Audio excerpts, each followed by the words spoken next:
The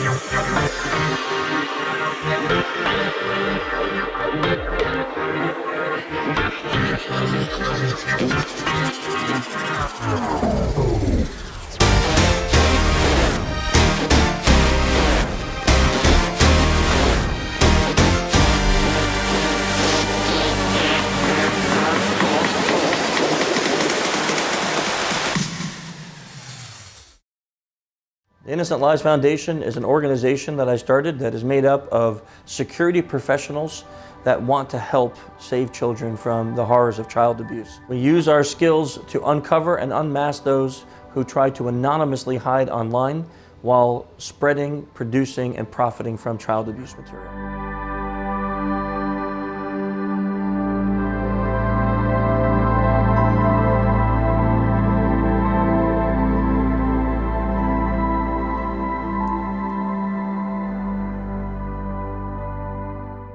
All right, everybody can see the slides. Yeah, good nod heads, thank you. All right, so small crowd tonight, so this should be a lot of fun.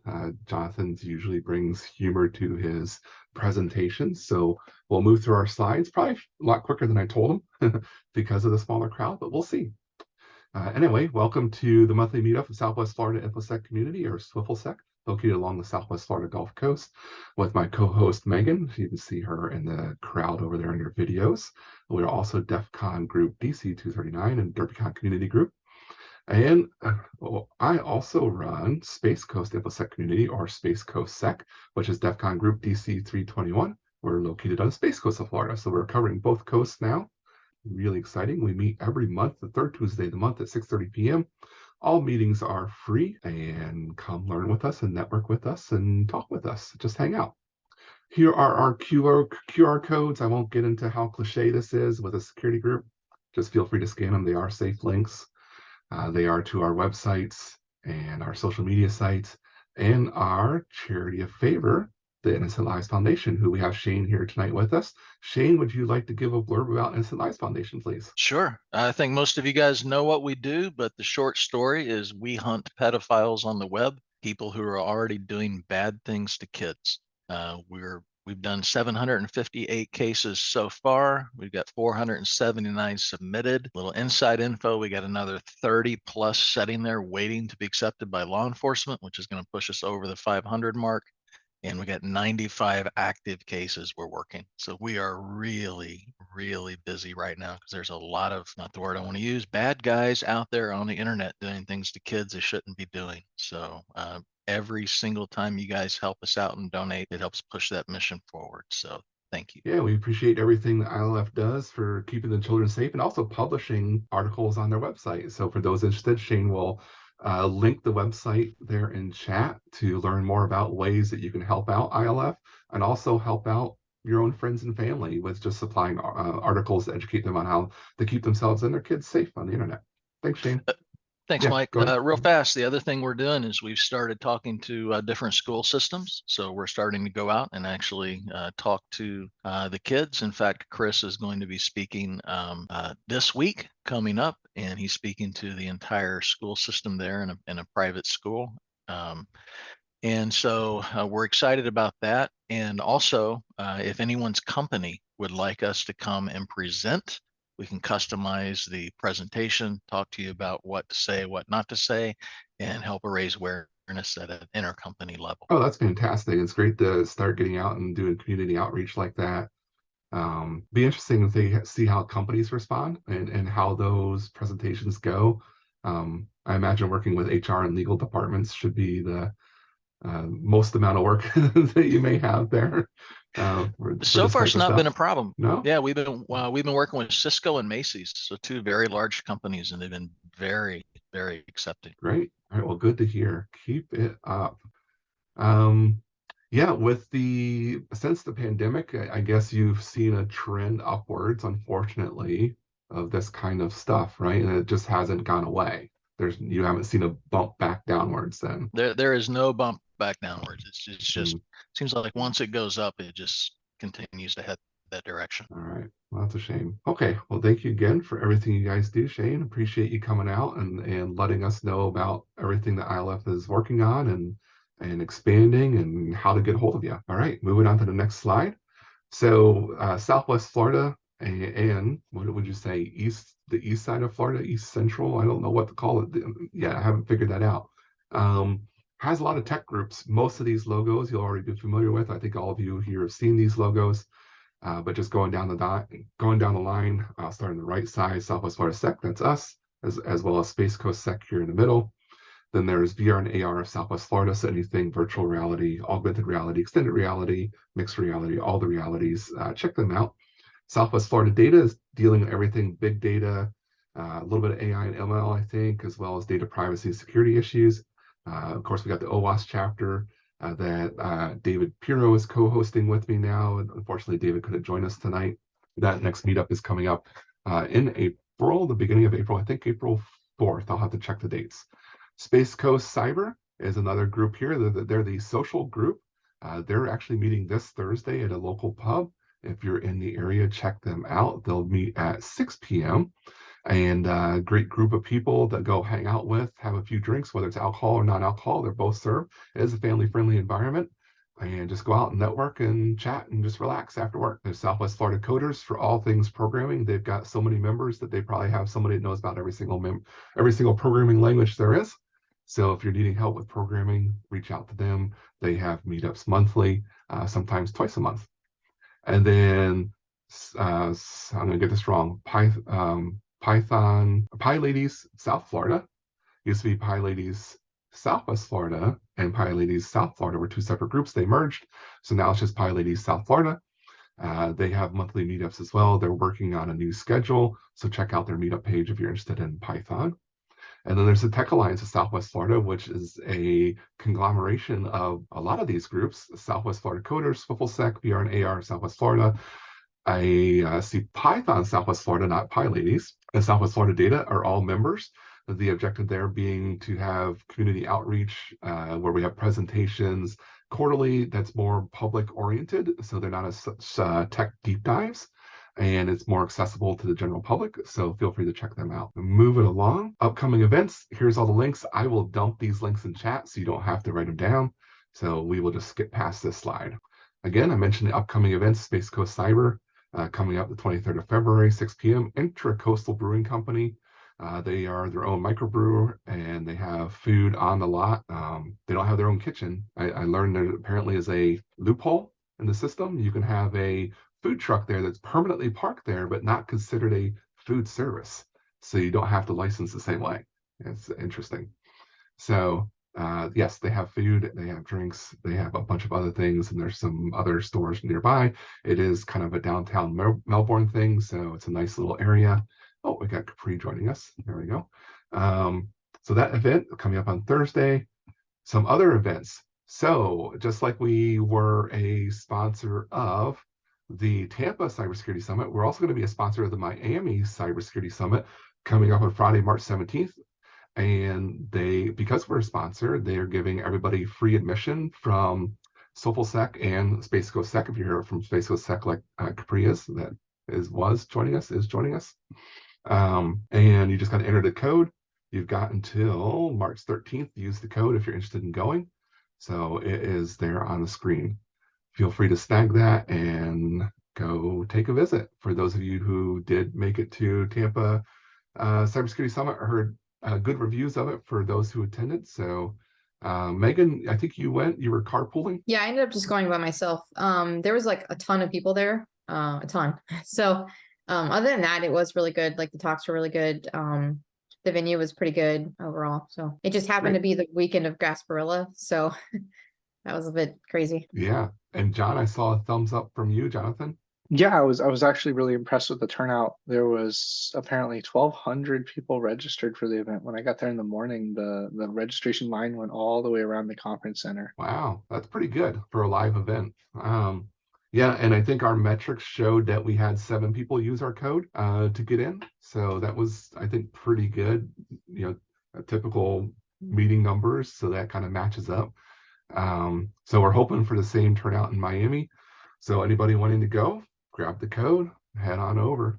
And then Zach, you are here representing Naples Tech Community. Would you like to give a shout out about what you do what the community Sure. does and this event that's coming up. Yeah, absolutely. And I appreciate you including this on the slide. Thank you. So hi, everyone.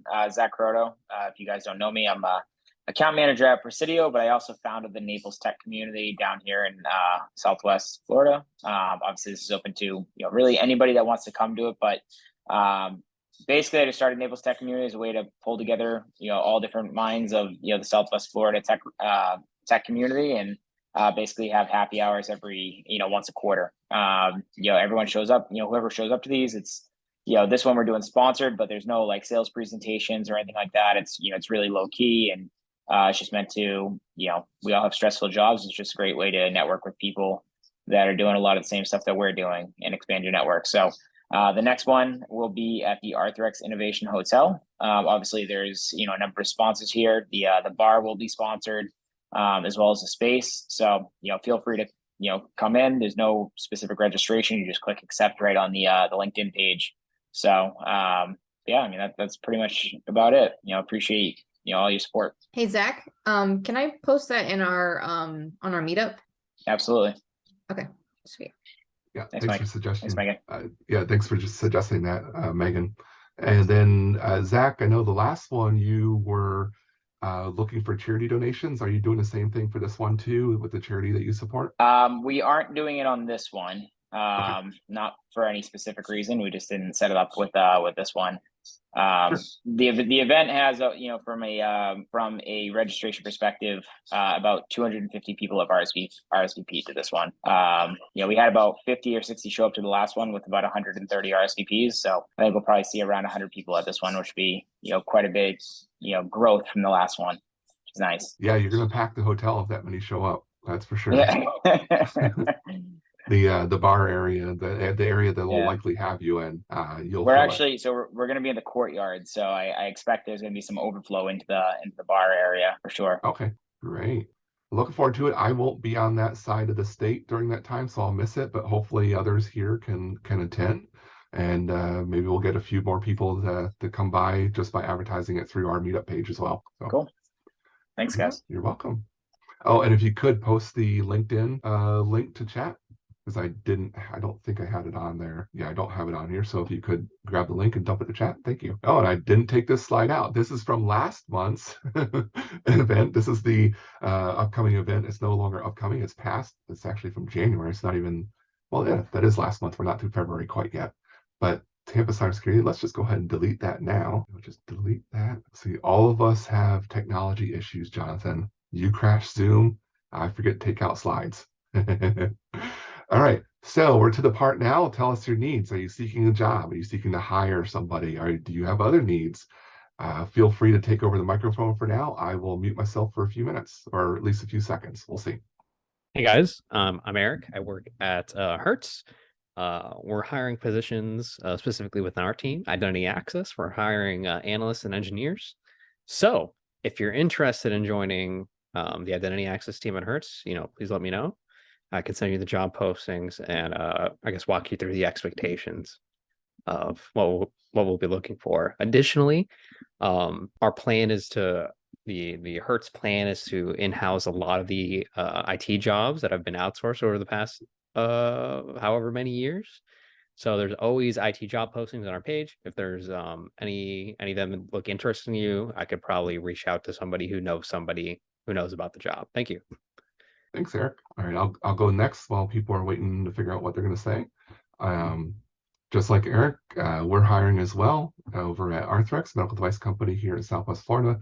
I've posted a link in chat. Eric, I think that you will post the Hertz link there in chat, hopefully.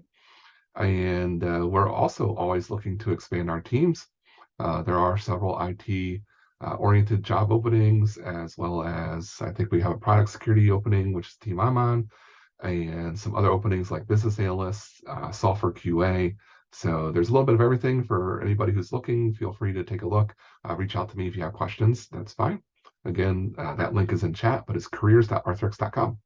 I've also dumped in the links of the different groups that were on the previous slide, as well as links for Southwest Florida Security or SWFLSec and SpaceCoastSec links. All right, back over to you all. Does anybody else have announcements, Are they seeking a job, seeking to hire, have other needs? So you guys are telling me GuidePoint Security and Presidio are not hiring. All right. So, hey, GuidePoint Security is always hiring positions. We're almost always remote across the United States. And if you can visit guidepointsecurity.com/careers, if you see anything of interest, please feel free to reach out to me, Jonathan Singer, or put my name on the referral, and I will be asked whether you should get an interview or not. So check it out if anything is of interest. And as far as Presidio goes, I think we actually are finally at a full roster in Florida, which is a great thing. But we are always looking for the bench and looking to hire great talent. So whether it be engineering or sales, feel free to reach out to me. I'm happy to put your name in the in front of the right people. Awesome, thank you. You too. Megan, is your company currently hiring? I don't think so. Not that I would necessarily know. So at least not for security. So we also tend to, you can submit applications even if it's not for a specific job. And if you can kind of work through HR, right, you can, they'll usually do like a pre-interview and then kind of keep your resume on file, basically, if any positions come up. So I can put the link here.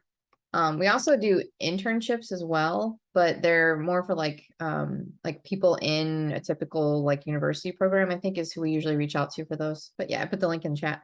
Great, thank you. All right, if there's no other announcements or questions, then I will move on. Going once, going twice. All right, moving on. So before we move to our presentation, we're going to take this chance to thank a variety of different folks. So Space Coast InfoSec community and Southwest Florida InfoSec community, thank the following. We thank Innocent Lives Foundation for everything they do to keep the kids safe. We want to thank tonight's speaker for sharing their time and knowledge with us. And we want to thank our members, without which SpaceCoastSec and SWFLSec would not be successful. You all continuing to appear every month keeps us having our meetings. So we appreciate it every time you come out. The Southwest Florida Space Coast community organizations who selflessly, this is one I always get tongue-tied over, who selflessly operate to lift others. All of us organizers, we do this out of our pocket for free. Some of us are looking for donations. I may even, for our group, start putting up the donation link as well if anybody feels like they'd like to donate. It does help defray our costs, but we don't ask for it. It's not a requirement. So we do this, like I said, selflessly. Our meetups are free every month. We have only canceled one in our past, and it was due to a hurricane. So you can find us the third Tuesday of every month at 6:30 p.m. We're on here whether we have somebody talking or not. Giving a presentation or not. Somebody's always talking, but whether it's a presentation or not is a different question. So tonight we do have a presentation, and with that, Jonathan Singer, I'm going to turn it over for you with the creative title. We'll see how many people know what it's from. Wheezing the Juice. Put your answers in chat if you know where that's from. Awesome. Thank you. I cannot take, oh, there we go. Thank you. All right. Welcome to what I call live website hacking, Wheezing the Juice, demonstration by Jonathan Singer, using the platform by OWASP. And thank you so much, Mike, for that lovely title. I wasn't really sure what to call this, and I think Wheezing the Juice is going to be my working title going forward. So I'll make sure to get that in print at my next conference. So real quickly, a little bit about what's going on for this evening. Is it's going to be fun. We're going to go on an adventure. So let's talk about a really quick disclaimer, and we'll also introduce who am I. I want to talk to you a little bit about OWASP, a wonderful nonprofit organization that is responsible for many of the great things that we consider secure on the internet today. And we'll talk about Juice Shop, which specifically is one of their projects that is the basis of tonight's demonstration. We'll get into that live demonstration, and we'll talk about the attack techniques that are demonstrated. We're going to have a little game here. We're going to have some fun. And then finally talk about how you can do this too and learn at home and at work with your peers. So first off, Any actions and or activities related to the material contained within this presentation is solely your responsibility. The misuse of the information in this presentation can result in the criminal charges against the person in question. The author will not be held responsible in the event of any criminal charges being brought against the individuals misusing the information in this presentation to break the law. You don't have to do this part, repeat after me, but I always do this with students. I will not hack without explicit permission. So now that we've got that fun part out of the way, I'm also not an attorney, nor am I legally allowed to practice within the state of Florida, the United States, or anywhere in the world in general. So who am I? Some fun things. I've been doing this stuff for almost 2 decades now. I'm coming up actually on my 10th year at Guide Points. So yeah, 9+ does make sense. I recently changed roles from a technical role to a sales role. So what's up, sales world? Lots of certs. I don't even really care to list them all. Just know that they exist. You can look at my LinkedIn if you really want to see them. And I have my masters of the cybers.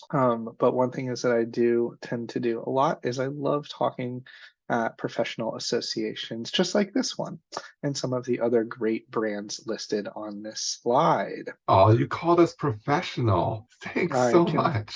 It's a low bar. So let's really quickly jump into OWASP specifically, because that's one of the main reasons why this presentation even exists. And it's also something personal to me. The Open Web Application Security Project, or also known as OWASP, is a nonprofit foundation that works to improve the security of software. And we're talking software as a whole. The internet is based on software, right? And so these community-led open source software projects like Juice Shop that we'll get into, there's over 250 local chapters worldwide. I happen to be the co-lead of the chapter here in Tampa Bay. So if anybody's ever interested to come check out our event, we have it this Friday, February 24th. So go on the Google and you'll find our page very quickly if you do OWASP Tampa. Tens of thousands of members across the world. And the key here is it's industry leading education and training, conferences and material. More specifically, everything that OWASP puts out is free on their website at owasp.org. So let's talk about Juice Shop. Juice Shop is one of those projects. So Juice Shop is probably the most modern and sophisticated insecure web application. And that's the key detail. We love insecure things. And I'm not talking like insecure like how I get sometimes when I'm around new people, but insecure like how to hack things and how to really break in. And so it can be used in security trainings and awareness demos just like this, CTFs, and as a guinea pig for security tools. Great for learning. Juice Shop encompasses vulnerabilities from the entire, right, as you've ever heard of it, the OWASP Top 10, one of their other most famous projects, along with many other security flaws found in real world applications, stuff that we're dealing with today. Now, many people may remember stuff like Multiliday or DVWA, Damn Vulnerable Web App, right? And so we've come a long way from demonstrating some of those basic attacks. This is a very, complex and thorough platform. So really, really cool stuff. And just to iterate, the OWASP Top 10 is to educate developers, designers, architects, managers, and organizations about the consequences, right? Not just how to pwn stuff, but the consequences of the most common and most important web application security weaknesses. Now that we've got a lot of that out of the way, we're going to do our live demo. And it just so happens that we're going to use one of the hackers' theoretical favorite tools is Kali Linux. Kali Linux is awesome because it's an open source. Hey, go Debian. Red Hat can Debian-based Linux distributions geared towards various information security tasks, such as penetration testing, security research, computer forensics, and reverse engineering. So usually if you participate in any of those activities listed above, you've most likely probably been in Kali Linux at some point. And so, we find it to be quite simple. And so what we'll do here is we'll jump over to our, our Kali Linux experience. Oh, look at that. This is Kali Linux and I'm using Firefox in it. Not too shabby, right? And so what we have here is our Kali Linux instance, and I have the browser brought up, and I'm not doing anything fancy here, right? We're going to take a step back. And I wanted to say this is an adventure. This is a group experience. I want people to participate and screen things out. And so OWASP Juice Shop looks kind of like any other e-commerce, site that was made in 5 minutes by a child. Really just like anything else on the internet these days. Looks like we can buy some banana juice, right? Oh, that looks great. How about some egg fruit juice? I don't know what an egg fruit is, but apparently it's a thing. Or we can even buy the juice press. Looks like there's a large variety of capabilities here within this juice shop. And again, it's just this website. It just exists. It's got the menu. Oh, well, this is cool. We can navigate things. That's interesting. Looks like we can log in or log out of an account. What is this? Log in? How's my data still in here? Not as important for the demo, but doesn't matter. So the first things first is we want to talk about where do you even begin when testing website? Like, how do you determine you should do, where you should go, what you should test, right? And most people will kind of look around and they'll say, well, where can I add stuff to a page? Where can I get things to return to me? Where can I input stuff? Oh, user controlled fields are some of the most dangerous. That's what I read on the internet, right? Well, I see a search box. Maybe this might put us in the right direction. So let's put test in the search box and we see something here. There's a key detail that we're seeing. The word test was returned to us. Well, why is this important? Well, maybe this gives us the ability to add additional things to a page, right?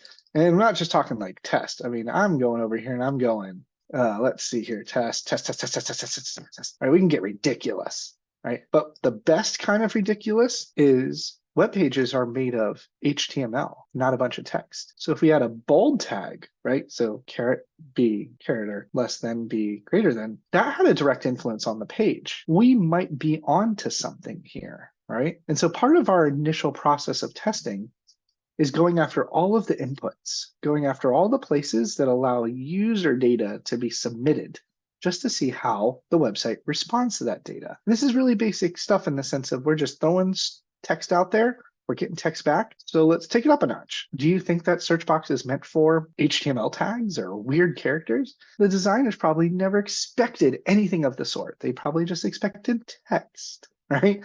So now that we're kind of on to something here, let's really take this to the next level. What if, and I mean, what if, all right, well, work with me here. What if,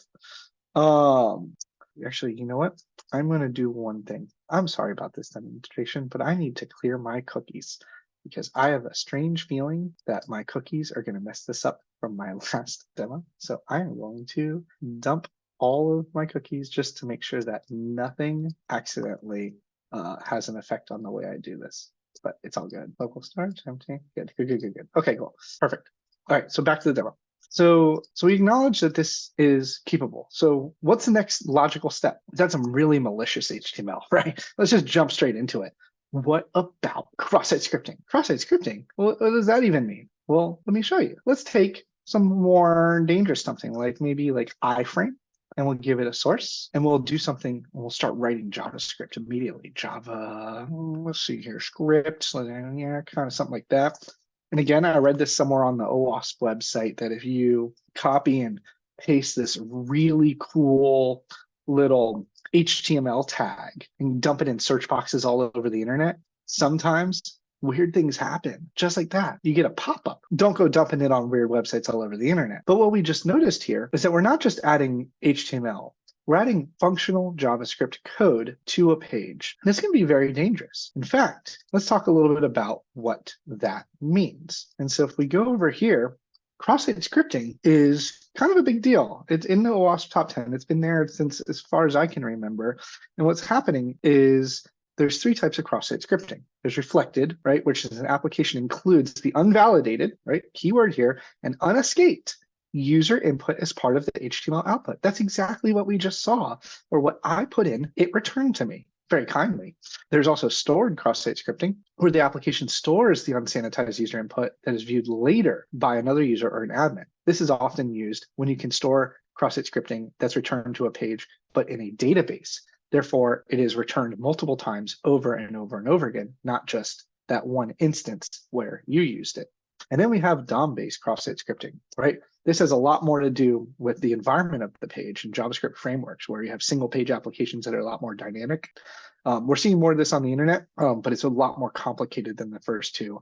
And this has to do with how the page is interacting with the backend API, and the dynamically generated data on a page can be taken over. And so one of the key details here is, how do we prevent stuff like that? Well, we start out by using frameworks that automatically escape cross-site scripting by design, right? Or escape untrusted HTTP request data based on the context, all right? We don't want HTML. What do we mean by escape? It means we make things like the less than and the greater than and JavaScript and script tags and a variety of other non-text word triggers. And we make them inert. We make them not set off the page and not execute the code. And they become just more of the same rather than actually something that gets embedded and executed by the browser. So in an example exact scenario, right, we may take in an input from a user and we pull in this parameter search. And so if we use a little bit of clever escaping here, we can break out of the value field using a single quote and then add our script tag. And once we're into a script tag, we can really launch some dangerous stuff when it comes to browser security. JavaScript's extremely powerful. Everything from tracking mouse and information to host information to cookie information. I mean, it's pretty intense. And so I implore you to research a little bit more about how cross-site scripting can be dangerous and prevented in your next application. So let's bounce back over to our website.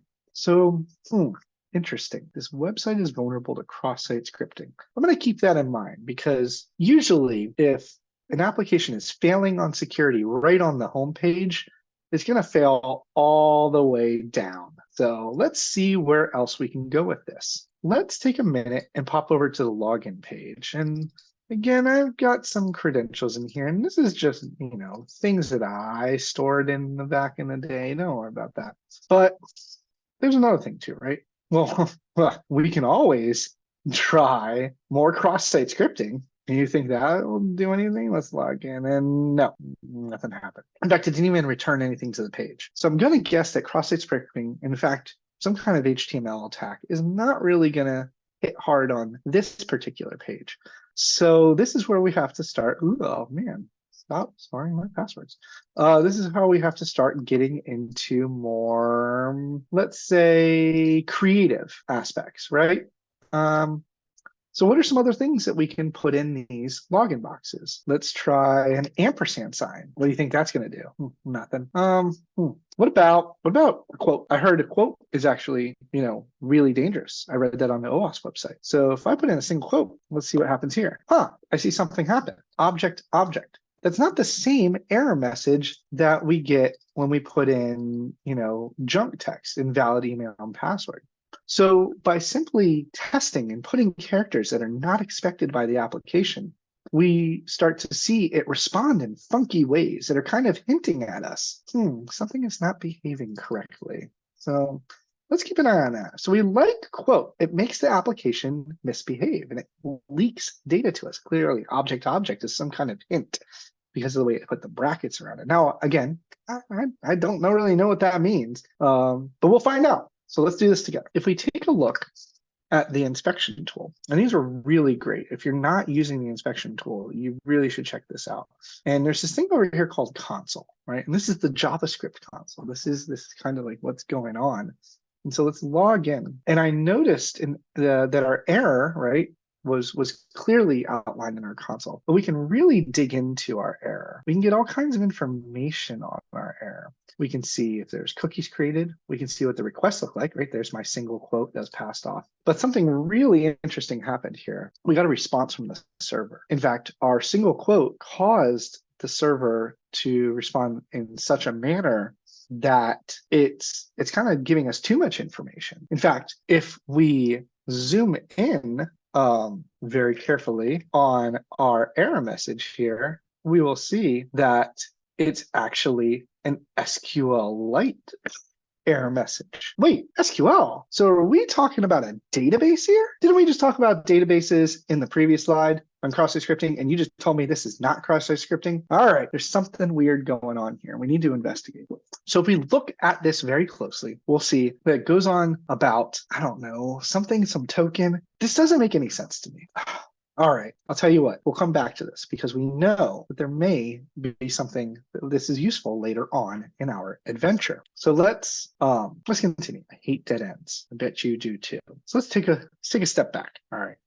Why are we hacking? How are we hacking else today? Well, I read on the internet that you can guess. You can guess a lot of things. In fact, if I recall correctly, a very large credit card company that rhymes with American Express was hacked in a very similar way by having their admin portal exposed to the public, and somebody just tried guessing. So let's try admin.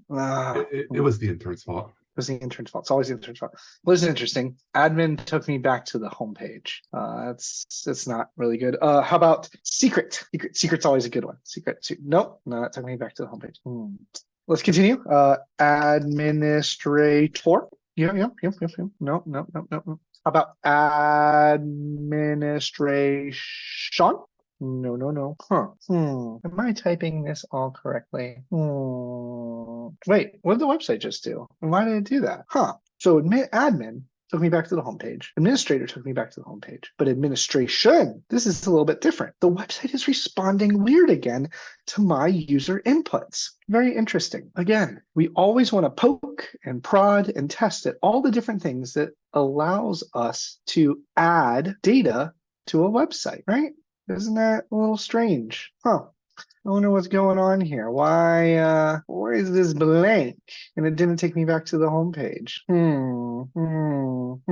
Weird. Let's keep that in mind too. So we know that 1, the search box is cross-site scriptable. 2, the login page is potentially susceptible to some kind of SQLite,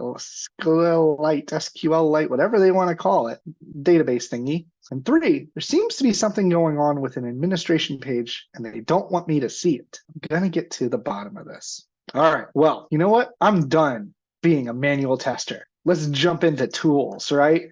We love being a tool. So let's use our first tool, Derby, right? So there's a number of tools out there that are content scanners. There's Dirbuster, there's Derby, and the kind of list goes on. But the idea here is tools like this, they look for an existing or hidden, right, web object. It basically works by launching a dictionary attack, right, which is going to take a list of words and iterate through all of those different words. And it's going to dictionary attack against the web server, analyzing the responses. So it's going to try to visit all of those web pages, kind of like what I just did manually. Admin, administrator, administration, secret, right? That's a really long manual process. Why don't we just have a tool do all the guessing for us? Derby comes with a set of pre-configured attack word lists for easy usage, but you can also build your own custom word lists. Now, why would you want to build your own custom word list? Well, maybe you can collect words from your target and use language or vernacular that's specific to their industry or organization. You may discover more niche hidden pages. Derby's main purpose is to help professionals, like everybody here, in web application auditing, especially in security-related testing. I like that. So I just so happen to have this little Kali Linux terminal window over here, and it has the Derby command. So it's as simple as this. It really is. Built-in Derby and your target. Go. And we're off to the races. So basically what's happening right now is we're taking one of the common word lists that's built in, that's default, and we're launching a request against every single one of them. Boom, boom, boom, boom. We're going down the list and we're hitting them as fast as possible without trying to break things, and also listening very carefully, just like we did manually. Did it return us to a home page, or did it give us a different kind of error? Because we definitely like weird errors, and we're already starting to get results. Okay, assets. Interesting. Sounds like maybe graphics, or there was a lot of pictures on the homepage, so maybe that's where they put all their pictures. Well, we'll be. Wait a minute. What's that second one? FTP. FTP. Who uses FTP anymore? Whoa, that did not do what I wanted it to do. FTP, that's interesting. File transfer protocol. Like that's kind of a big deal. Because we all know what's on the other side of an FTP server. Files, maybe? So that's something worth checking out. Sorry, I'm gonna run this again because I zoomed in on the text and it did a thing. This is why we do beta testing. So along with this discovery system that it runs through and tests and tries and pokes and prods, it kind of gives us this it really is kind of a cheat script. And so we see FTP, cool. While that's running, let's go see there is content in the FTP folder. Suckers shouldn't have left the FTP folder accessible. Let's see what we got in here. Some coupons. Oh, acquisitions and legal. I like where this is going. What else we got here? Profile, promotion reader, snippet. Oh, robots.txt. Oh, come on. We should have thought about that right from the get-go. Of course there's a robots.txt. That's going to also be really helpful. We can take a look at what robots.txt says, because oftentimes the robots.txt is those rules for search engines, and it tells you where to look, but also where not to look. We like that. So real quickly, now that we know that FTP is totally a thing, again, add that to our little checklist.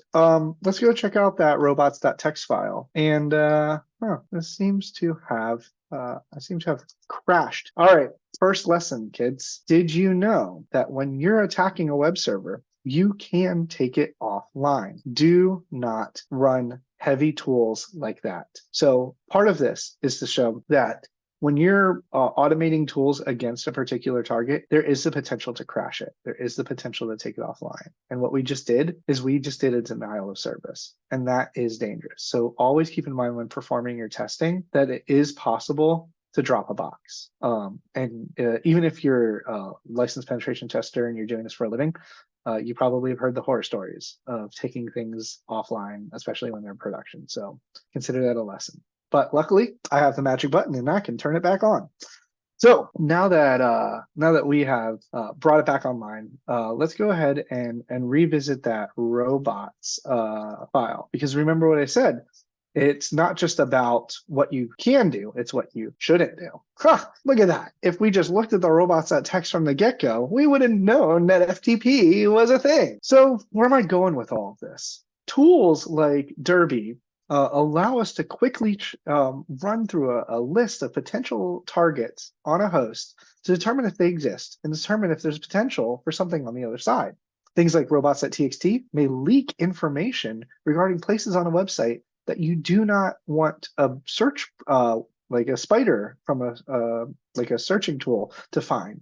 But oftentimes, because they're also human readable, may also be things that you don't want people to find too. So it's a really interesting approach to how to deal with some of this security. So let's hop our way back over to FTP, because look, we like what's going on here. There's some good stuff, right? And all right, I want something. What do I want? I want these acquisitions. Well, that was easy.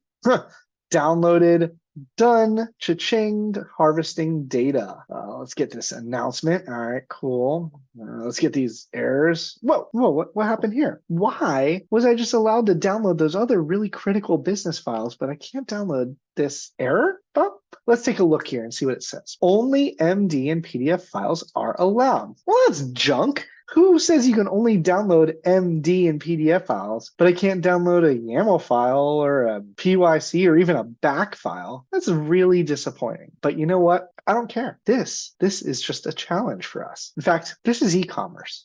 And what would e-commerce be without coupons? Oh, that's right. I can't download it. But there is a test. There's a trick. I was reading, the OWASP website, and I noticed that it is actually possible to potentially bypass, some of these different things. In fact, they were calling it, I don't even remember it, because they just told me to copy and paste this stupid little code here. %25. Sounds like something important. Well, if I inject this %25 and this 00, that even sounds weirder. 00, that's null, isn't it? That's like zero. That's not. That's null. That's nothing. What we're going to do is we're going to trick the thing into thinking we really have a PDF file on our hands when it's something else. Give that a try. Huzzah! Stolen documents not blocked. I like this. I like this a lot. Oh, that was clever.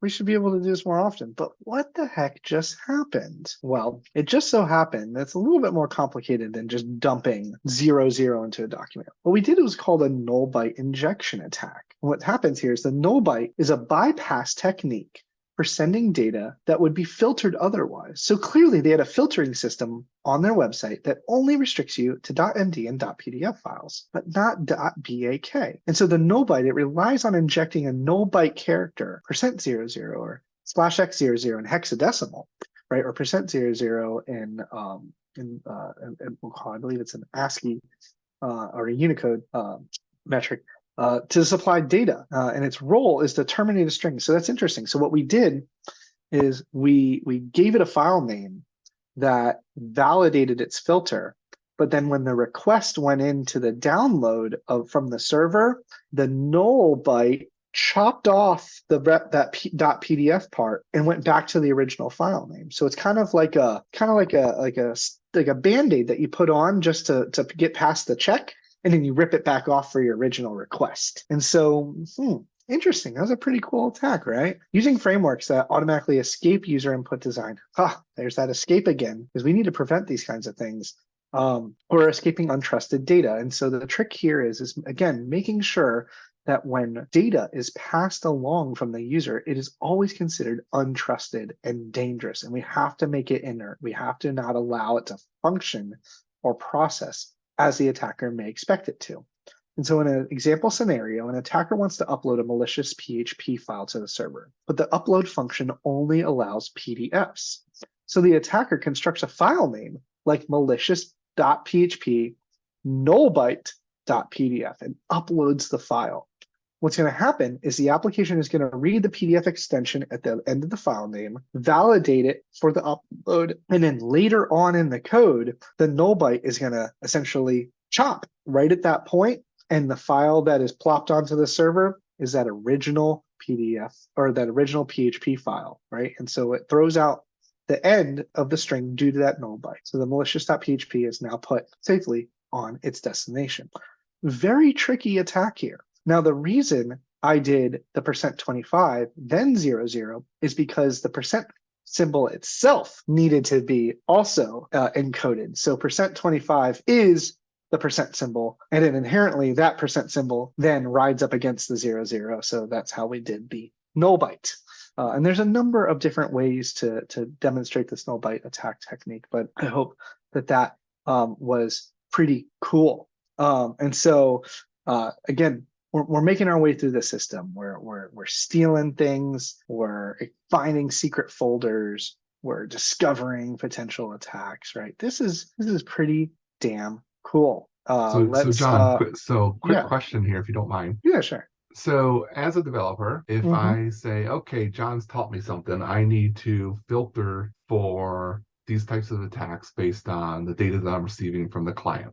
So I'm going to be smart, and I'm going to throw in code on the client side to watch for these things. Now, that's also a weak protection too, right? Because if you are a malicious user, maybe the first thing you try was what you just showed us, and it looks like, oh, okay, they must be protecting against that kind of attack. But then you look at the get or post function or something along those lines, and you change things there or change things somewhere in the data request, right? And you can bypass the client side protections too.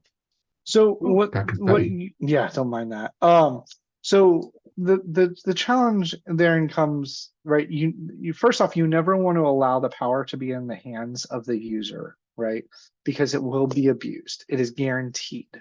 And so any kind of client side validation should be considered equally as unsafe as unsanitized data input. And so the best way to handle a lot of these is to do server-side validation, either using a dedicated framework. So most of the modern frameworks today take into account a lot of these different types of attacks, and will put in measures to help prevent cross-site scripting, potential database attacks, and potential null byte injection attacks, and a number of other attacks too that are based off of malicious user input. By simply recognizing known techniques that are often used. In fact, once we get a little bit farther along, we'll kind of get into one of the real kind of potential things you can do on the database side, which is called parameterization, which is even more helpful.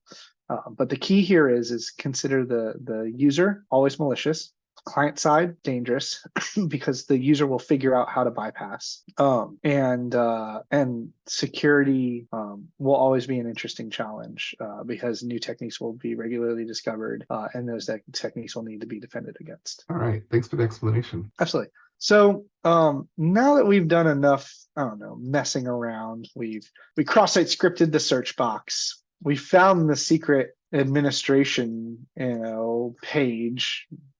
Clearly, well, it's not much of a secret. There's something there. Again, I have a feeling. We know that the login page responds really weird to single quotes, object, and it gave us some SQLite error, right? Because these are things that we are putting in our back pocket. We already know about FTP. We've already stolen files, and we've already bypassed the file download filters.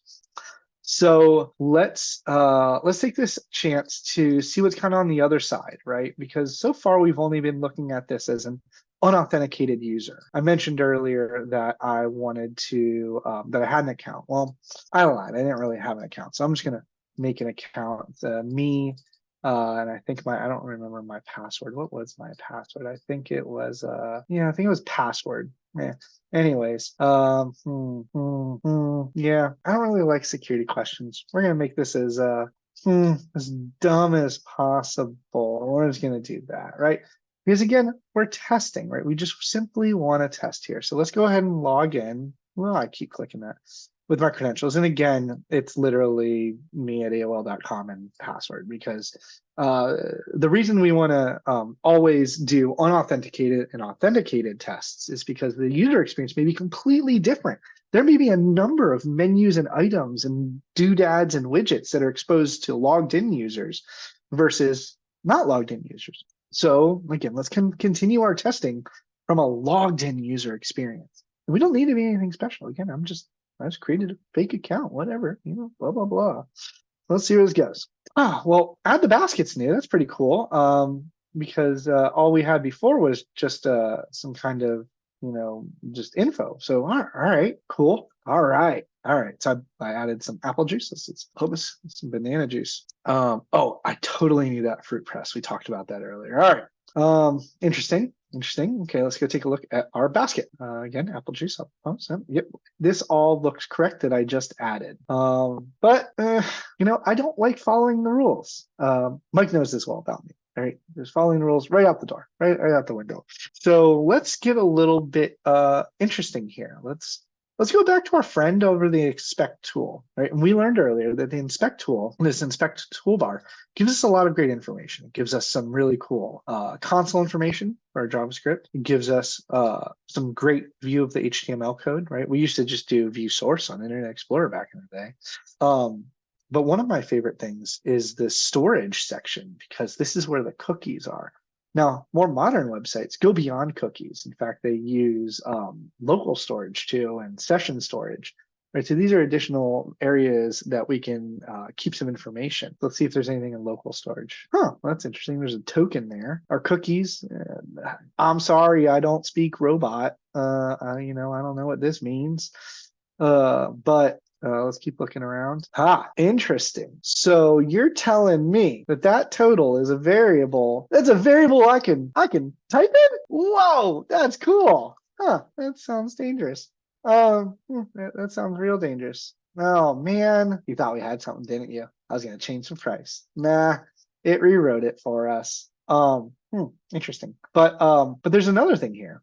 Bid. Let's bid. This is not an eBay. This is not eBay. It was basket ID or basket. Okay, so we're on basket ID 6. Do you think if I start fiddling with these numbers, it might do something?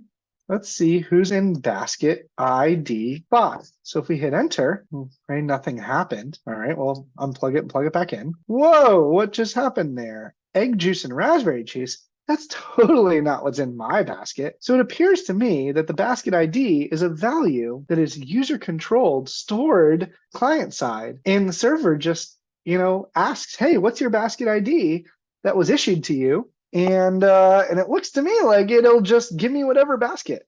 Well, again, with those rules, I turn into this kind of little malicious kind of thing as I get more frustrated in my website hacking, and click.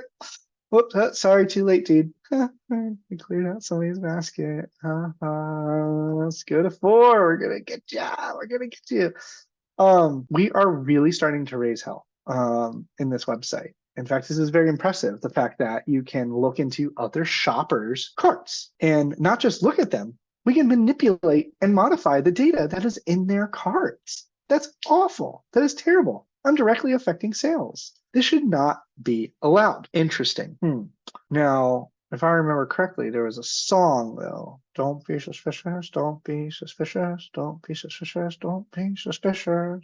All right, I'm going to stop deleting everybody's baskets. Somebody's going to complain to the website administrator and I'm totally going to get busted. All right, we'll put the fun aside for now. Let's continue our adventure. But before we do, what the heck just happened? And why were we even allowed to do it in the first place? Let's talk about insecure direct object reference, or IDOR attacks. This application vulnerability is very interesting, right? The type of access control vulnerability that arises when an application uses user-supplied, magic word, inputs to access objects directly. So many access control implementation mistakes can lead to access control being circumvented. In this example, we saw that there was no validation that I was truly the owner of any basket ID. There was nothing tied to my account. I was issued a basket ID initially, but the application still allowed me to view other users' baskets by simply telling it I'm basket ID 5 or 4. Most commonly associated with horizontal privilege escalation, we saw that my user to another user, but they can also arise in relation to a vertical privilege escalation. Interesting. We like that. So how do we prevent this? If no security controls are in place, an attacker can simply modify the user-controlled value, right? Bypassing access controls to view records. So this isn't something that you can just fix with a framework. This isn't necessarily an inherent user-sent code or vulnerability. This is a logic flaw in the sense that there is no direct tie between the data that is being sent and the data that is being requested. There's no connection between the two. It is kind of overlooked in the sense, right? And that can be really difficult to kind of get your hands around and how to grasp, right? You have to create this relational database, relational table between a user and what that user owns, right? And validate that ownership. And so an attack example scenario, consider a website that uses the following URL to access a customer account page and by retrieving the information from a backend database. And so we have insecure website, customer account, and customer number. But by simply changing that integer 132355 to some other integer without any kind of validation of your logged in user and whether or not you have permission to view any other customer number, it will simply return as requested. And so we just saw that we can simply, by looking at other little things there. So how are we thinking? How are we feeling so far? Are we just hacking the planet yet? Are we really getting down to business? What do we think? Hack the planet, hack all the things. Hack the planet, hack all the things. All right. I already exposed you a little bit to my malicious side, right? We started out with just kind of passive testing and poking and discovery to deleting shopping cart baskets, and we're triggering a couple of alarms. But let's do this, man. We're going in there. We're gonna get in there, and we're gonna mess with the administrator. All right. So let's do a little bit more exploration. We know this. Yep, yeah, that was interesting. That was stupid. Let's see what. Whoa! So we have some more menu items here. This is interesting. Okay, customer feedback. Yeah, complaints. Support chat. Ooh, we can mess with them. Has anybody ever played with Chat GPT? I was just about to mention that. I don't think Juice Shop has sure. integrated Chat GPT yet into their support chat, but wouldn't that be fun? Oh, well, let's find out. What shall we call you? Hacker. Oh, nice to meet you, Hacker. I'm Juicy. Oh, okay, right.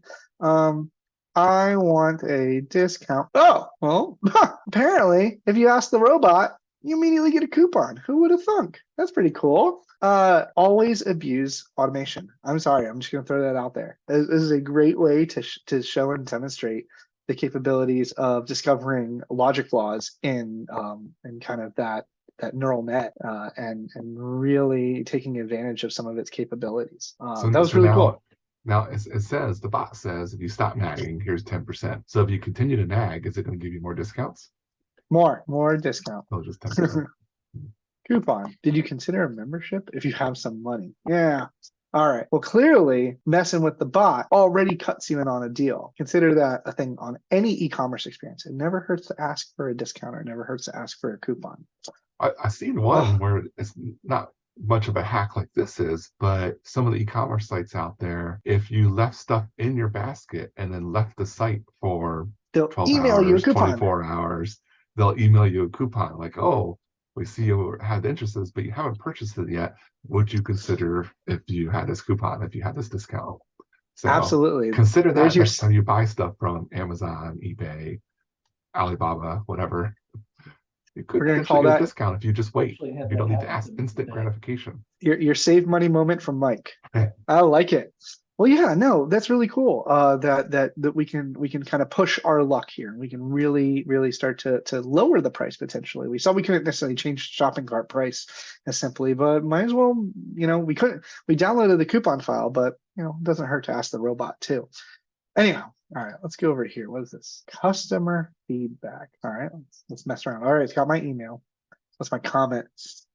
This is a test because we love testing. What do we want to rate it? What do we want to rate it? 1 to 5, 1 to 5. All right, who's good at math? 54 minus 4 is 50. All right, submit. Thank you for the 5-star feedback. Well, that was boring. This is also a test. Okay. I'm just gonna skip the rating part because we're testing. Right. I can't click submit. All right. What 3 plus 2 plus 3? 8. So it looks to me like this rating is like what we call required, right? Well, I don't see a little star next to it. Like this has like a comment star, result star. This doesn't have a star. That's clearly playing games with us, but that's an indicator. Maybe this button's kind of enablement has something to do with this rating thing. Back to the inspect tool. So did you know that disabled buttons can be enabled within the HTML block that that comprises them, right? It's totally a thing. And so we'll go specifically to this little kind of button here. And what I'll do is I'll see, and I think I found the button. Is this the button? This is the button, right? And button disabled. Well, that's stupid. A button disabled equals true. Well, what's true's best friend? Anybody? False. And by simply going in and changing the HTML, that again is stored client side, right? This client side validation. Whoa, that was interesting. What just happened? Nothing?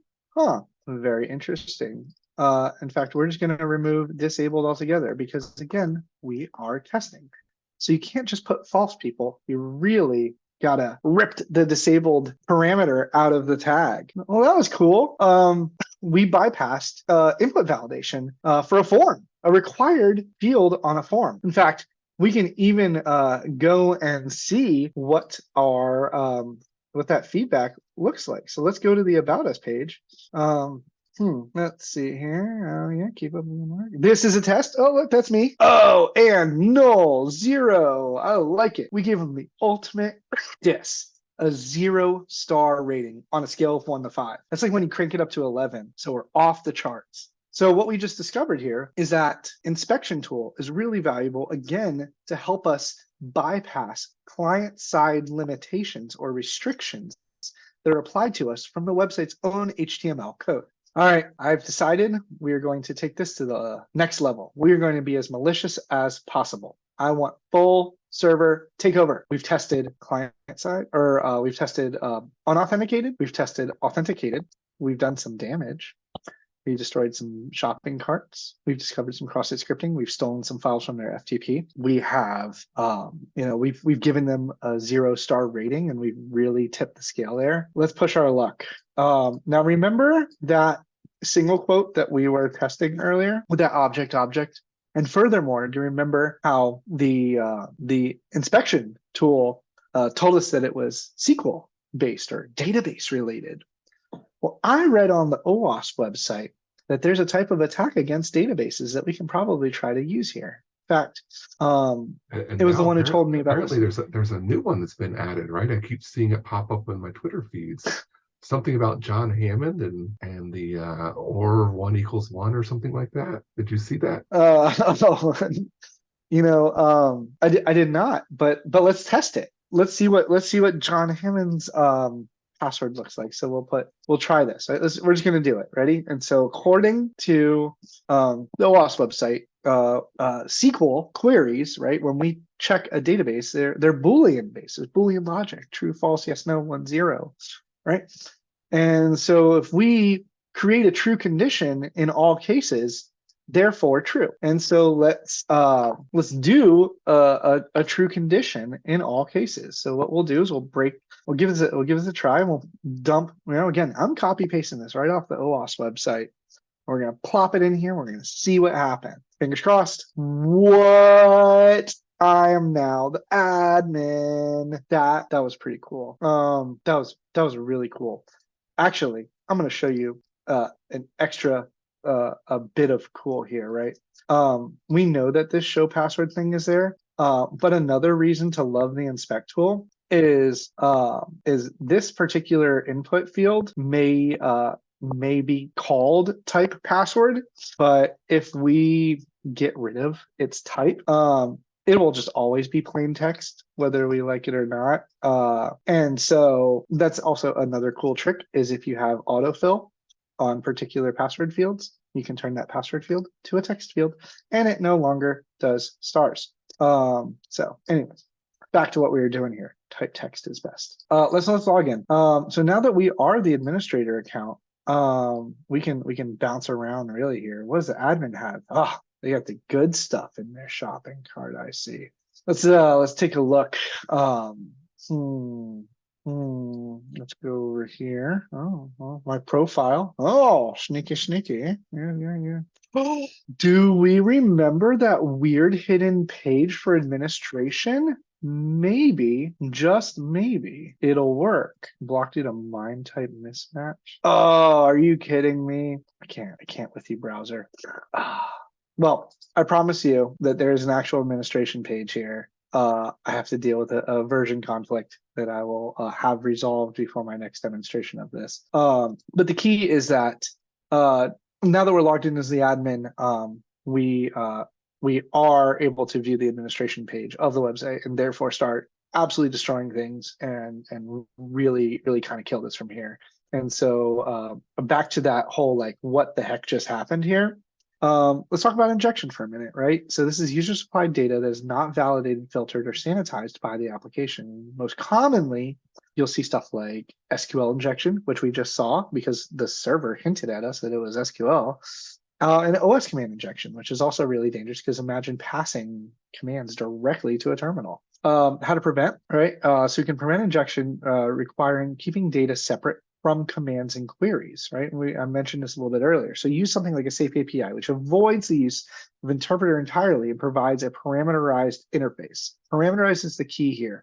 The concept of parameterization is taking things like single quote, double quote, ampersand, and percent, and all of these potentially dangerous characters, and making them inert, making them useless when they're passed along as part of a SQL query, so that they don't run as an actual SQL command, but only pass as a string. So let's take a look at an example scenario here. An application uses untrusted data in the construction of the following vulnerable SQL call. Select star from accounts, where customer ID equals the ID parameter given by the user. Now, in this case, and just like the one that we demonstrated, if the attacker identifies that the ID is used to pass along to the database, they'll break out using the first single quote, then they'll use the OR constructor to push to a true Boolean logic state. And so it's any or true, and it can be false or true, or no, it's null or true is what's happening here. Therefore true. And again, as long as we are true at the end of the day, so that's what our OR is very critical in here. Or 1 equals 1, which is obviously a true statement. And then the 2 dashes actually are a comment. And so what that does is, like the null byte, chops off everything behind it. So if there's more residual SQL command, it kind of just lobs it off and makes it useless. So definitely some cool stuff to check out over at the OWASP website. But that concludes it, right? We started out with a little bit of testing in the search box, and we discovered pages that were publicly accessible. We stole files and we bypassed download filters. We trashed other users' shopping carts. We left an out-of-bound review by bypassing a client-side filter. And finally, we performed a little bit of SQL injection to break into the administrator account, which, by the way, is the first account in the database. And that's why that's the one we landed into, in case you're wondering, well, how does a true Boolean case land in the administrator accounts? Because it's the first on the index, it's the top. So we started with I was curious about juice, and we ended with I destroyed your company. And so I hope everybody enjoyed that. Fun fact, this material is all available on the OWASP website. Juice Shop is incredibly amazing. It can be ran as a CTF. It can be all of the answer key is online. All of the how-tos are online. There's a ton of different flags. I mean, we only went through a small portion of the capabilities of this platform, and so this is great for teams and for great free learning. I highly suggest checking it out, do a little research on it, and have some fun on your own, and stay safe online. If you have any other questions, you can reach out to me. My email as shown below, my Twitter, or my LinkedIn. That concludes my presentation and demonstration for today. Thank you very much. Does anybody have any questions? I think Shane is going to stop being the what are you these days, Shane? COO, CFO, COO, and everything else in between, pretty much. I got to tell you, man, do this instead, right? Yeah, I just this is so much fun, Jonathan. I mean, it's like it's ridiculous. If I were back to my younger self and this existed, I would be all over this stuff. It's amazing. Yeah, and you know what? It's really all thanks to the great communities that put together projects like Juice Shop and some of the other projects prior. I used to say that you don't get these skills from nowhere, right? You don't just enter this. You've had to have done some damage at some point along the way to. And today that's extremely hazardous in the real world, right? You don't get hired by the government anymore. That's what they used to say. Oh, if you're a really good hacker, the government will hire you after you get arrested or something silly like that. That's just not the case. And so having stuff like Juice Shop is just incredibly valuable. And I just love sharing about it and demonstrating it and showing its capabilities and how easy it is to run locally on your own laptop and to mess around and to follow the guide. And so I made up this little kind of adventure story to highlight a number of different OWASP techniques. And to kind of play along with that kind of like hacker mindset of adventuring and exploring and testing. And what would somebody who's getting into application security testing, what would they do? How would they kind of approach some of this stuff? And so that's what a lot of this is about. And so thanks. And I love feedback. I've done this for a handful of different university hacking clubs. And it's got some really good oohs and ahs. And I think I really opened up some potential hackers for the future, which is always great to see. But yeah, so that's that. But thank you everybody. Yeah, I would say like this isn't normally like my area of expertise is directly like offensive security. I call myself a journalist, so I'm interested in a bunch of different areas, and I do a lot of architecture and strategy work right now with my job. But I would say I was familiar with some of the types of attacks just from all the knowledge and certifications you have to get, but seeing them like this in a presentation was really helpful to me. I definitely learned some things, and I just want to tell everybody, like, keep learning, keep going to talks like this, because you always pick up little things here and there, and it makes you a better overall security person. So thank you. You're very welcome. You're very welcome. I do have to drop, but Mike has all of my contact information if anybody is interested in reaching out. And again, as usual, I'd love to be hopefully invited back to share with them another presentation in the future. I love doing this stuff. Of course, you're always invited back, Jonathan. I generally, I know I can count on you for coming to our meetups and having some of the most interesting presentations. It's amazing the content you were able to fill in this past, I don't know, what was it, an hour maybe? you covered so much in such an easy way. I mean, this is very comfortable conversation. Not too much. I tried not to interrupt too much. So, I like the back and forth. yeah, and you were able to really cover some of the top things that are still going on. I mean, you spoke about the top 10. I think a lot of the ones you touched on are still part of that, even top of the top 10, right? They're some of the most dangerous ones that still exist, and hitting on that these applications exist for people that are interested, so they don't get in trouble, right? They can download it to their computer. They can run it on a cloud instance, especially like if you're a student and you get the free cloud credits, right? There are actually instances in the variety of different clouds, whether it's Azure or AWS, GCP, that you can just click on and it's set up for you. And there's Docker versions of it even, so you don't even have to worry about all the different dependencies. You just go grab the Docker and throw it on there. Exactly. And that's what I'm running, is I'm running Docker Desktop on my Mac, and I simply just followed the documentation to add the Docker container through the GUI. There was no special commands needed. It's all click and drag pretty much these days, and that's it. We're up and running. Almost and as so good as this instant ramen. it should be accessible by most, which I like to see. So, but yeah, like I said, with that, I do have to run, but I appreciate everybody. So have a good evening. Thanks. Thank you. Thanks for the presentation tonight, John. Thank you.